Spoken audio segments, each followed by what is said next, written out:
Hello students, welcome to Evan IQ। Last class में अपन quadratic equation chapter पढ़ रहे थे जो क्लास 10th का मैथ्स का टॉपिक है। और अपन मैं काफ़ी कुछ कर लिया था कि क्वाड्रेटिक इक्वेशन को सॉल्व कैसे करते हैं, कितने मेथड्स होते हैं सॉल्व करने के। जैसे अपन ने दो मेथड्स देखे थे, एक फैक्टराइजेशन और एक क्वाड्रेटिक फॉर्मूला।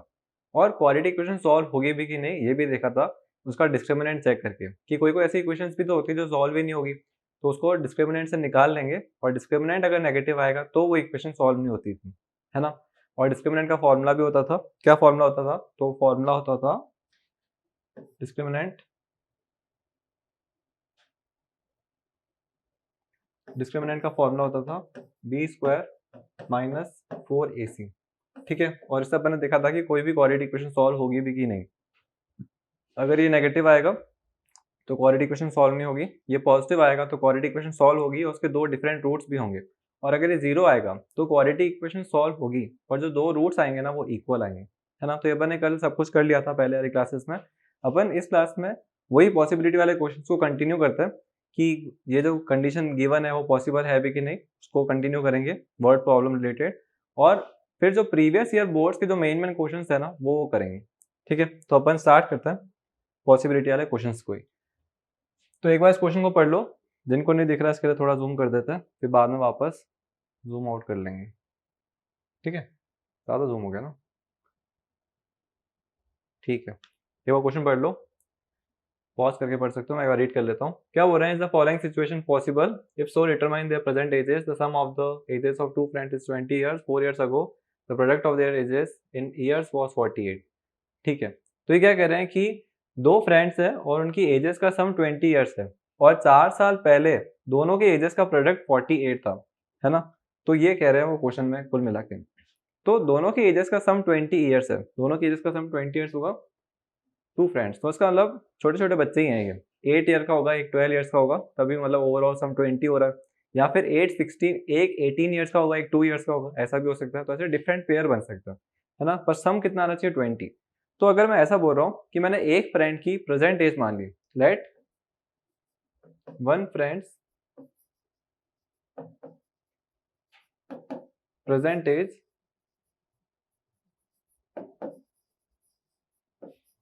B x. ठीक है, एक फ्रेंड की प्रेजेंट एज को मैंने एक्स बोल दिया, एक फ्रेंड की प्रेजेंट एज को।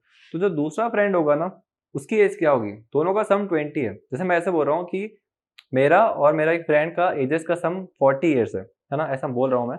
तो अगर मेरी एज 22 है तो उसकी एज कितनी होगी? तो मैं डायरेक्टली 40 में से 22 को सब्ट्रैक्ट कर लूंगा ना, कितना आ जाएगा? 18 आ जाएगा। तो उसकी एज कितनी हो जाएगी? 18।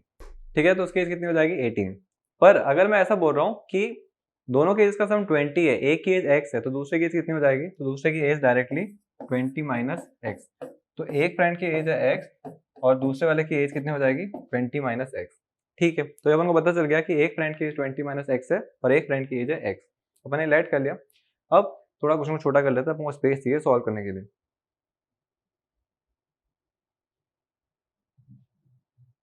ठीक है, सब कुछ दिख ही रहा होगा, नहीं भी दिख रहा है तो अपन इसको वापस लिख देते हैं।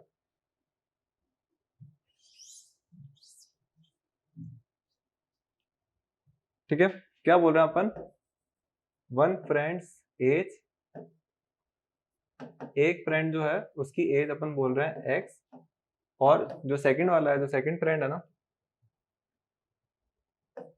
जो सेकंड वाला है उसकी एज बोल रहे हैं अपन 20 माइनस एक्स। ठीक है, 20 माइनस एक्स ईयर्स का वो है। तो अपन ने स्टार्टिंग जो एक स्टेटमेंट थी ना, यहाँ से लेके यहाँ तक, the sum of the ages of two friends is 20 years, इधर से अपन ने एक इक्वेशन बना ली, लेट कर लिया कि एक की फ्रेंड की एज है एक्स और दूसरे वाले की एज है 20 माइनस एक्स। फिर ये बोल रहे हैं 4 ईयर्स अगो। जैसे मैं ऐसे बोल रहा हूँ मेरी एज प्रेजेंट एज 22 है, तो 4 साल पहले कितनी होगी? तो 22 माइनस 4 करेंगे तभी तो सब्ट्रैक्ट होगा, और मेरी 4 साल पहले की एज 18 आएगी। तो वैसे ही मेरे फ्रेंड की एज 18 है, प्रेजेंट एज, तो 4 साल पहले उसकी एज कितनी होगी? तो उसकी एज 14 होगी और मेरी एज 4 साल पहले 18 होगी, है ना। तो उस टाइम में जो प्रोडक्ट आता था वो 48 आता था उस टाइम में। तो वही करता अपन, यहाँ पे आता है मेरी प्रेजेंट एज, जो भी फ्रेंड है उसकी उसकी प्रेजेंट एज एक्स है, तो 4 साल पहले हो जाएगी एक्स माइनस फोर। और जो मेरा फ्रेंड है ना, 20 माइनस एक्स की एज वैसे भी है, तो 20 माइनस एक्स में से और 4 सब्ट्रैक्ट करेंगे, क्योंकि 4 साल पहले जाना ना अपन को। तो 4 ईयर्स पहले के लिए एज निकालने के लिए 4 सब्ट्रैक्ट करेंगे, तो इसमें से भी कर दिया और इसमें से सब्ट्रैक्ट कर दिया। तो ये आ गई एक फ्रेंड की एज, ये आगे दूसरी फ्रेंड की एज, और इनका जो प्रोडक्ट है ना, जो प्रोडक्ट है यहाँ पे देखो 4 years ago the product of their ages in years was 48। तो इनकी जो एज का प्रोडक्ट था वो था 48। ठीक है, तो ये अपन को इक्वेशन मिल गई। जो भी प्रोडक्ट आ रहा है अपन दोनों ने इन दोनों का प्रोडक्ट कर लिया, और वो कितना आना चाहिए 48। अब इस थोड़े ब्रैकेट को सॉल्व करने की कोशिश करते हैं। 20 और 4 तो डायरेक्ट नंबर है, तो इसको अपन सॉल्व कर सकते हैं। ये प्लस का 20 माइनस का 4 है, तो ये हो गया 16 माइनस एक्स, और एक ब्रैकेट में हो गया x माइनस 4। x दोनों से मल्टीप्लाई होगा तो ये हो जाएगा 16x माइनस का एक्स स्क्वायर, और जब माइनस का 4 से मल्टीप्लाई होगा तो माइनस का 64 और प्लस का 4x। ठीक है, इक्वल्स टू में 48 पढ़ा ही है, यहाँ पे भी 48 पढ़ा ही है। सही मल्टीप्लाई करा ना मैंने, x इससे मल्टीप्लाई 16x हो गया, x जब से मल्टीप्लाई हुआ तो माइनस का एक्स स्क्वायर, माइनस का 4 जब इससे मल्टीप्लाई हुआ तो 16 से हुआ, और ये जब से हुआ तो प्लस का 4x हो गया। ठीक है, अब क्या करेंगे, जो लाइक टर्म्स उनको सॉल्व करते जाओ। 16x है, ये 4x है, तो ये हो गया 20x, माइनस का एक्स स्क्वायर है, माइनस का एक्स स्क्वायर हो गया, माइनस का 64 को वहां भेज देते हैं एक बार। ठीक है, तो वहां जाके वो हो गया प्लस का, तो ये 64 और 48 को जब ऐड करेंगे तो ये कितना हो जाएगा, तो ये हो जाएगा 100। 100 और 4 और 8 जो होते हैं वो 12, तो 112, और यहाँ आ गया 20x माइनस का एक्स स्क्वायर। इसको फॉर्मेट में लाना है तो अपन को क्या करना पड़ेगा, कभी भी क्वाड्रेटिक इक्वेशन को सॉल्व करो ना, तो एक चीज बहुत ध्यान रखना कि जो एक्स स्क्वायर की टर्म है ना वो पॉजिटिव रहे, है ना, पॉजिटिव रहेगी तो सही रहेगा, आपको इजीली सॉल्व होने में काफी सारी चीजें बहुत इजीली सॉल्व हो जाएगी। तो अगर ये पॉजिटिव होना चाहिए तो इसको वहां शिफ्ट कर देते हैं, इन सबको वहां शिफ्ट कर देते हैं, तो इन सबको वहां शिफ्ट करते हैं और इसको थोड़ा सा ऊपर कर देते हैं। ठीक है, तो माइनस के एक्स स्क्वायर को जब वहां भेजेंगे तो ये हो जाएगा प्लस का एक्स स्क्वायर, 20x को जब वहां भेजेंगे तो माइनस का 20x, और 112 तो वहां पड़ा ही है, तो ये 112, और इधर क्या हो रहा होगा 0, क्योंकि यहाँ की सारी टर्म्स वहां चले गए। तो अगर मैं इधर 0 लिखूं या इधर 0 लिखूं, बात तो एक ही है। तो बस ये अपन की इक्वेशन बन गई फाइनल। इक्वेशन देख लो, x square minus 20x plus 112, इसको एक बार लिख देते हैं, एक्स स्क्वायर माइनस का 20x प्लस 112 इक्वल्स टू 0। अब जो कंडीशन दे रहे हैं वो कह रहे हैं कि पॉसिबल है भी कि नहीं, तो कंडीशन चेक करने के लिए क्या होगा, ये इक्वेशन सॉल्व होने वाली होगी तो कंडीशन पॉसिबल है, और ये इक्वेशन अगर सॉल्व होने वाली नहीं है तो कंडीशन पॉसिबल नहीं है। तो अपन क्या करते हैं, इसका डिस्क्रिमिनेंट फाइंड करते हैं। ठीक है, डिस्क्रिमिनेंट नेगेटिव आया तो कंडीशन पॉसिबल नहीं है, डिस्क्रिमिनेंट 0 या फिर पॉजिटिव आया तो कंडीशन पॉसिबल है। तो अपन डिस्क्रिमिनेंट निकालते हैं। डिस्क्रिमिनेंट का formula B square minus 4ac।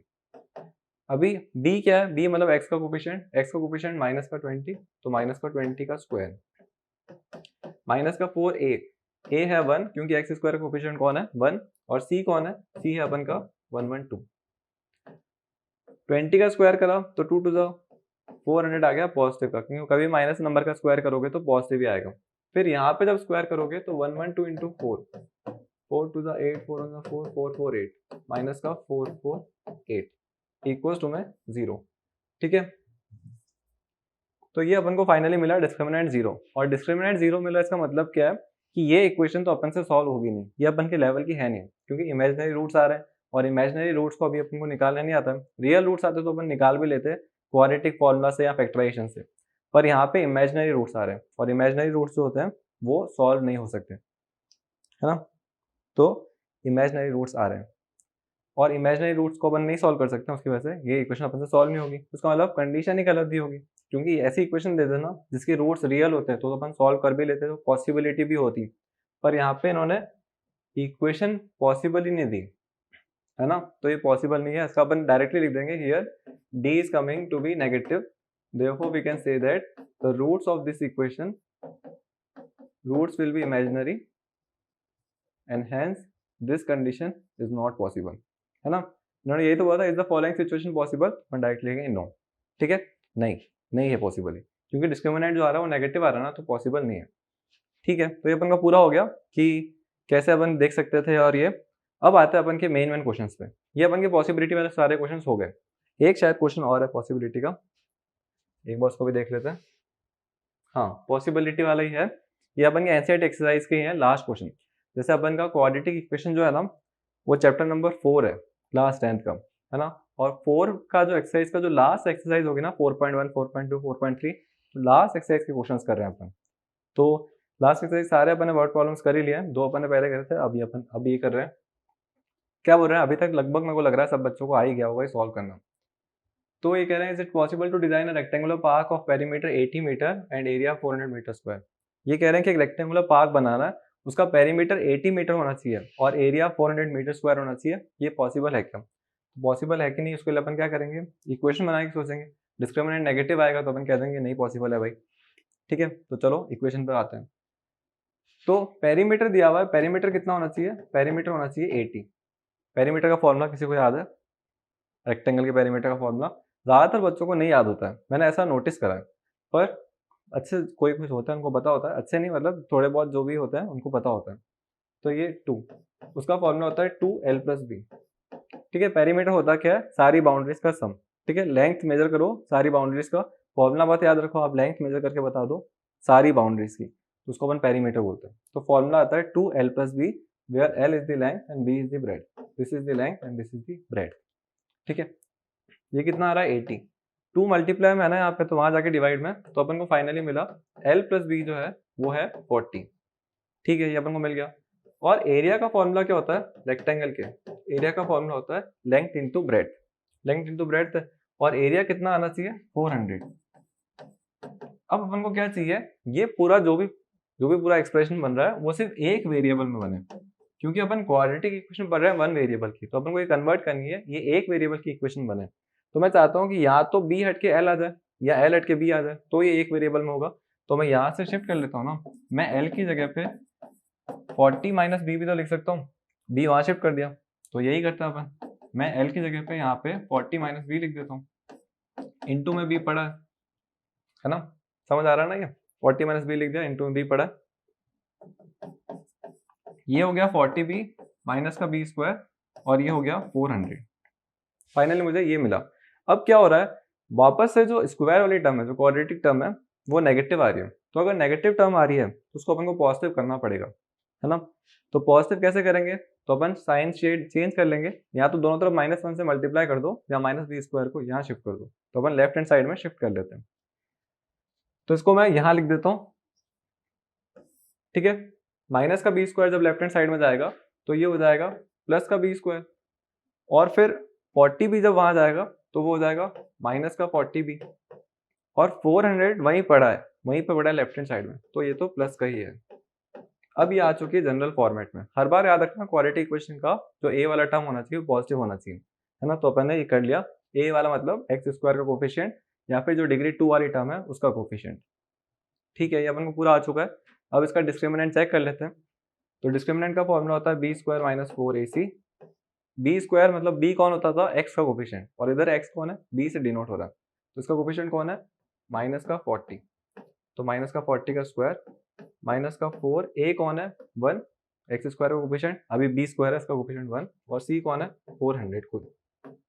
तो ये आ गया 1600, है ना, 4 4 1600, और ये आ गया 4 4 1600 ही माइनस का, तो इक्वल टू में आ रहा है डिस्क्रिमिनेंट 0, और डिस्क्रिमिनेंट 0 आता है तो उसका मतलब क्या होता है, इक्वेशन के इमेजिनरी रूट्स हैं।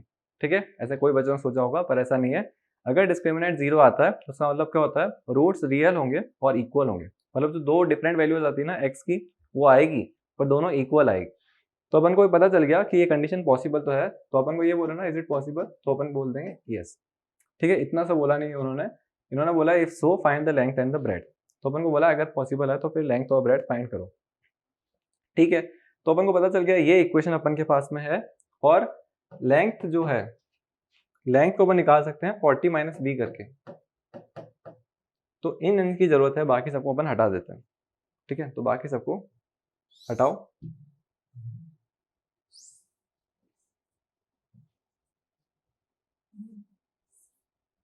ठीक है, 40 माइनस b अपन की लेंथ है, इसको अपन अलग कलर से लिख देते हैं।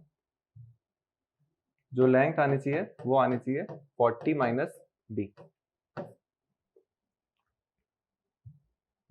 और इस इक्वेशन को अपन सॉल्व कर लेते हैं। इस इक्वेशन को सॉल्व करने के अपन के पास दो मेथड है, या तो मिलर टर्म स्प्लिटिंग करो या फिर फैक्टराइजेशन वाला, नहीं, एक तो मिलर टर्म स्प्लिटिंग वाला या फिर क्वाड्रेटिक फॉर्मूला जो अपन ने पढ़ा है। तो क्वाड्रेटिक फॉर्मूला लगाना ज्यादा इजी रहेगा, क्यों, क्योंकि अपन को डिस्क्रिमिनेंट पता है। क्वाड्रेटिक फॉर्मूला में डिस्क्रिमिनेंट अगर नोन होता है ना, तो आप डायरेक्टली क्वाड्रेटिक फॉर्मूला लगाओ, कम कैलकुलेशन हो जाती है। तो मैं क्वाड्रेटिक फॉर्मूला लगा रहा हूँ। ठीक है, यहाँ से पता चल रहा है कि इक्वेशन क्वाड्रेटिक है, उसमें वेरिएबल कौन है, बी। तो बी के कितने फॉर्मूले होते हैं, minus b plus minus b square minus 4ac upon में 2a। इधर जो b है ना, ये ब्रेथ को सिग्निफाई कर रहा है। ठीक है, और ये वाला जो b है ना, ये कोफिशिएंट ऑफ b है। ठीक है, ऐसा नहीं आप b और b को सोचो स्मॉल b है कैपिटल b, ऐसा कुछ नहीं है। कोफिशिएंट ऑफ b का मतलब होता है x वाला जो कोफिशिएंट होता था वो। तो ये फॉर्मूला अपने लगा दिया। ठीक है, अब इस फॉर्मूला पर वैल्यूज पुट करने लग जाएंगे। माइनस का b मतलब coefficient of b। Coefficient of b यहाँ से क्या दिख रहा है, -40। तो ये लिख दिया, ये माइनस का 40 और बाहर माइनस का 40, तो ओवरऑल क्या हो गया वो प्लस का 40। ठीक है, प्लस का 40 plus minus b square minus 4ac, ये तो अपन निकाल चुके हैं ना, ये तो जीरो आ रहा है। तो रूट के अंदर जीरो आएगा तो उसका आंसर क्या आएगा, जीरो ही तो आएगा। तो रूट जीरो मतलब जीरो ही है, तो उसको अपन जीरो लिख देते हैं। अपॉन में 2a, 2 इंटू 1, क्यों, क्योंकि बी स्क्वायर कोफिशिएंट 1 है, तो ये अपन डायरेक्टली लिख दिया 2। तो इस पूरे का आंसर आ गया 40/2 और इस पूरे का आंसर आ गया मतलब 20। ठीक है, तो अपन को फाइनली ए की आंसर मिला b इक्वल टू 20। और ए क्यों मिल रहा है, क्योंकि डिस्क्रिमिनेंट जीरो आ रहा था, इसका मतलब पॉसिबल जो रूट्स होंगे वो रियल तो होंगे पर इक्वल होंगे। इसका मतलब जो दूसरा आंसर है ना, वो भी 20 ही है। ठीक है, एक पॉसिबल आंसर था वो अपन को मिल गया। तो इससे अपन को b मिल गया कि जो उसकी ब्रेड्थ है उस रेक्टेंगल की वो 20 है। और अगर ब्रेड्थ पता है तो अपन यहाँ से लेंथ भी निकाल सकते हैं। तो लेंथ आ जाएगी 40 माइनस बी करके, और b क्या था 20, तो ओवरऑल आ गया 20। ठीक है, तो ये पूरा क्वेश्चन सॉल्व हो गया, पॉसिबिलिटी वाले सारे क्वेश्चन खत्म। तो कभी भी पॉसिबिलिटी वाला क्वेश्चन नहीं आ रहा हो तो क्या करना, डिस्क्रिमिनेंट देख लेना। डिस्क्रिमिनेंट नेगेटिव आ रहा है तो पॉसिबल नहीं है, और डिस्क्रिमिनेंट जीरो या पॉजिटिव है तो पॉसिबल कंडीशन है, उसको फिर सॉल्व भी करना पड़ता है। ठीक है, तो अपन का ये पूरा हो गया अच्छे से। चलो अब आगे चलते हैं। अब बोर्ड्स वाले क्वेश्चन कि जो प्रीवियस ईयर क्वेश्चन आस्क हुए हुए जो हायर मार्क्स के थे वो सब।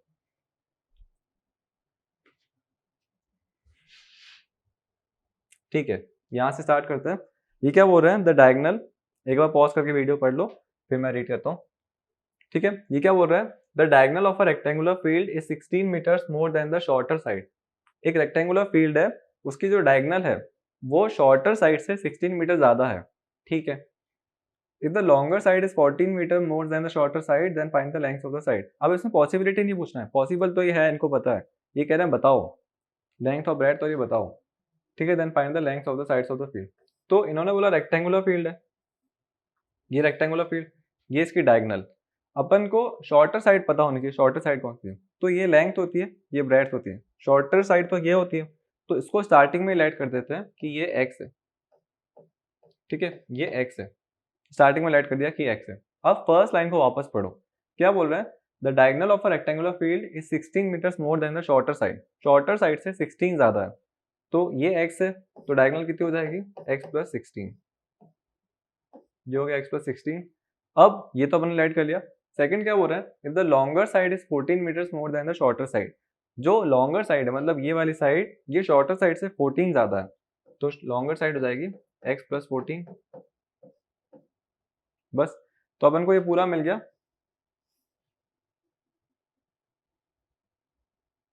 ठीक है, अब अपन को फाइंड करनी है इसकी लेंथ, मतलब अपन को सारे x फाइंड करने, कुल मिला के एक ही वेरिएबल है जो है x। तो अपन इस डायग्राम को कहीं और नहीं ले जा सकते, इसको यहीं रखेंगे। पहले सोचेंगे अपन इक्वेशन कहाँ से बना सकते हैं।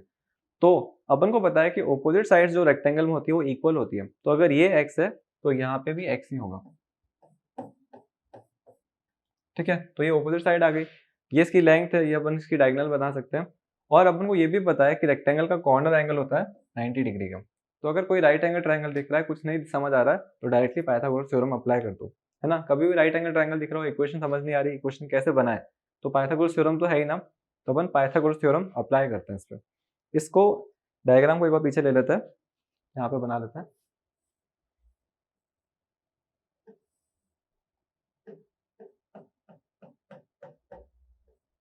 ये x प्लस 16 था, ये 14 ज्यादा था, और ये शॉर्टर साइड थी जो x थी, है ना, यही सब था ना, x प्लस 16, x प्लस 14 और x। कलर चेंज कर लेते हैं ब्लैक से।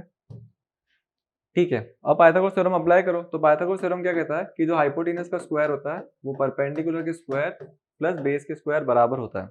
है ना। तो हाइपोटेनस का स्क्वायर कौन है, हाइपोटेनस कौन होती है, लॉन्गेस्ट साइड, ये वाली। बायनोमियल है तो ब्रैकेट लगा के स्क्वायर करना, पूरे का स्क्वायर है, ठीक है। पी स्क्वायर मतलब परपेंडिकुलर, परपेंडिकुलर कौन है, ये, तो ये एक्स स्क्वायर। बी स्क्वायर मतलब बेस का स्क्वायर, मतलब एक्स प्लस 14 का स्क्वायर। अब ए प्लस बी का होल स्क्वायर होता है ये, है ना। ऐसा नहीं कि आप एक्स स्क्वायर प्लस 16 स्क्वायर लिख के आ गए, ये a plus B whole square है, उसको आइडेंटिटी के हिसाब से खोलना। आइडेंटिटी क्या होती है, यहाँ लिख देते हैं, a square plus 2ab plus b square, किसका फॉर्मूला ये, ए प्लस बी का होल स्क्वायर का, ठीक है। इसको थोड़ा शिफ्ट कर देते हैं ना,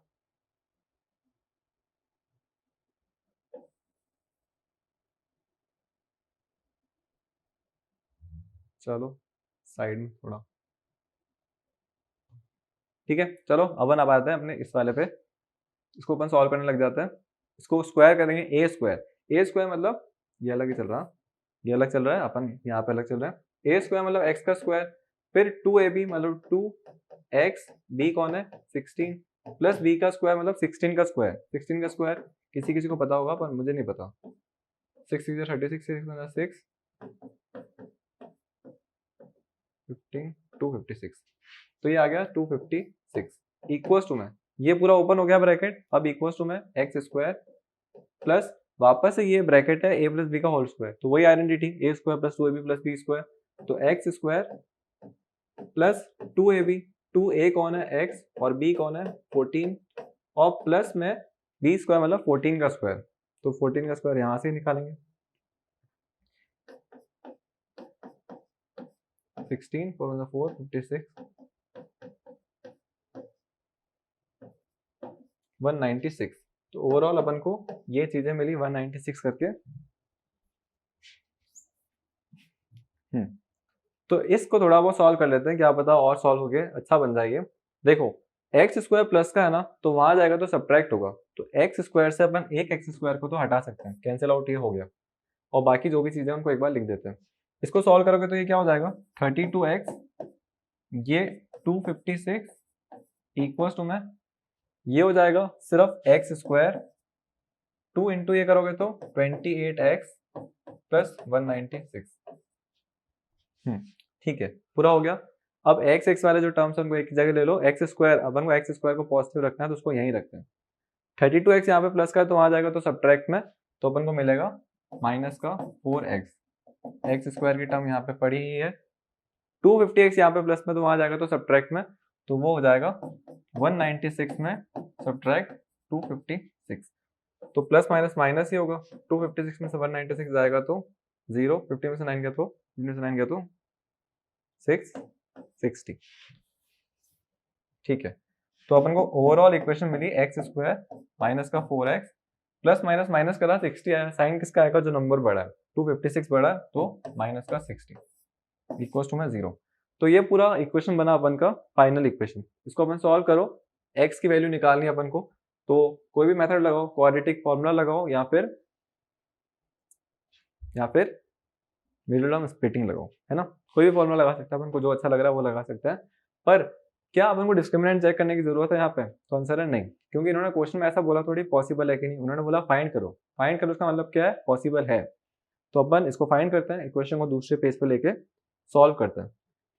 क्या है equation, x square minus 4x minus का 60 इक्वल टू में 0, ऐसा कोई नंबर सोचो, यहाँ पे एक बार देख लो, फैक्टराइजेशन करो ना, मल्टीप्लाई करो तो 60 आए, मल्टीप्लाई करने पे क्या आना चाहिए, ए सी विदाउट एनी साइन, सी है 60, ए है 1 तो 60, सी का साइन देखो तो माइनस का, माइनस करने पे मिडल टर्म का कोएफिशिएंट विदाउट एनी साइन, तो वो है 4, तो ऐसे कोई दो नंबर सोचो जिनको मल्टीप्लाई करो तो 60 आए, माइनस करो तो 4 आए, तो क्या है, सिंपल से सीधा मेरे डायरेक्ट वही हिट हुआ, वही था, क्या था 10 और 6, मल्टीप्लाई करोगे तो क्या आ रहा है 60, माइनस करो तो आ रहा है 4, ठीक है, तो यही हो गया एक्स स्क्वायर माइनस, माइनस का साइन, ब्रैकेट क्यों लगा रहा हूँ, क्योंकि यहाँ पे कभी भी नेगेटिव आता है तो आप ब्रैकेट लगा के लिखा करो जो दो नंबर सोचे आपने, तो मैंने सोचा है एक 10x और एक 6x, फिर यहाँ पे माइनस का 60 इक्वल टू में 0, 10x माइनस 6x करोगे तो क्या आएगा 4x, और 4x बाहर माइनस का तो वापस यही बन रहा है, तो हर बार चेक करना कि ऊपर वाला स्टेप मैच हो भी रहा है कि नहीं, साइन चेंज हो गया इसका मतलब क्या हुआ, कोई गलती हो गई, तो अभी गलती नहीं हुई है, आगे करते हैं। अब ब्रैकेट ओपन करोगे तो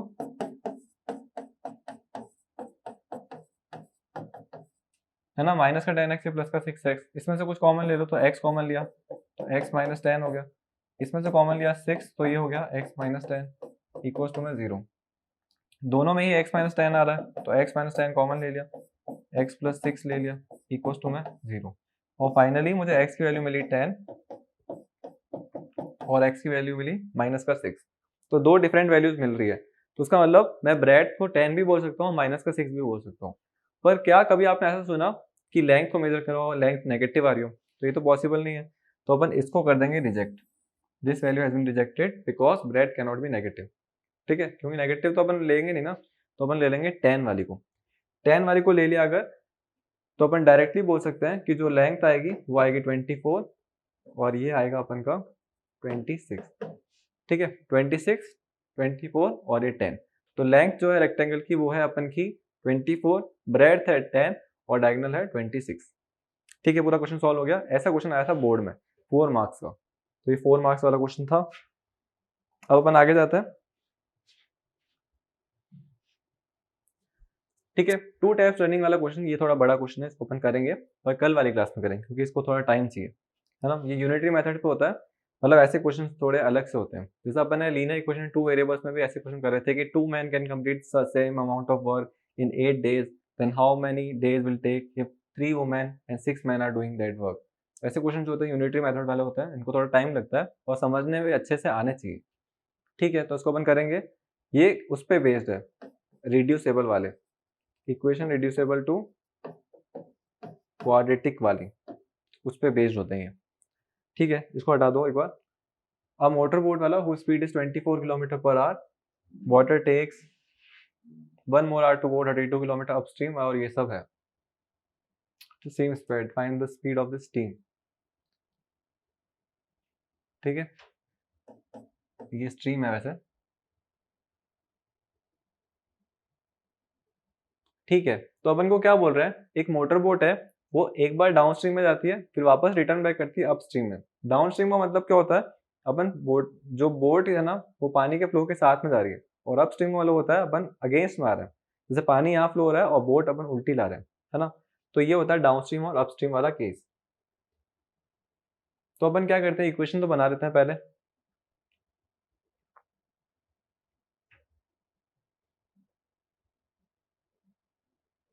ठीक है, ये स्पॉट है ए, ये स्पॉट है बी, ये पूरा स्पॉट है और इसके नीचे पूरा वाटर है।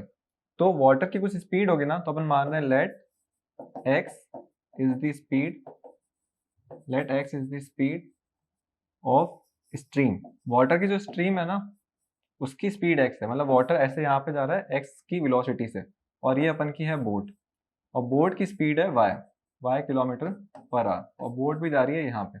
ठीक है, वाटर की स्पीड यहाँ पे एक्स है और बोट की स्पीड है वाई। तो अगर मुझे ए से बी तक जाना है, कुछ ना कुछ डिस्टेंस होगा, इन्होंने बोला डिस्टेंस कितना है, 32 किलोमीटर का डिस्टेंस है, तो ये डिस्टेंस है 32 किलोमीटर का। ठीक है, तो अगर मुझे इस पॉइंट से यहां तक जाना है तो मैं कैसे जा रहा हूं, पहले मैं गया हूं,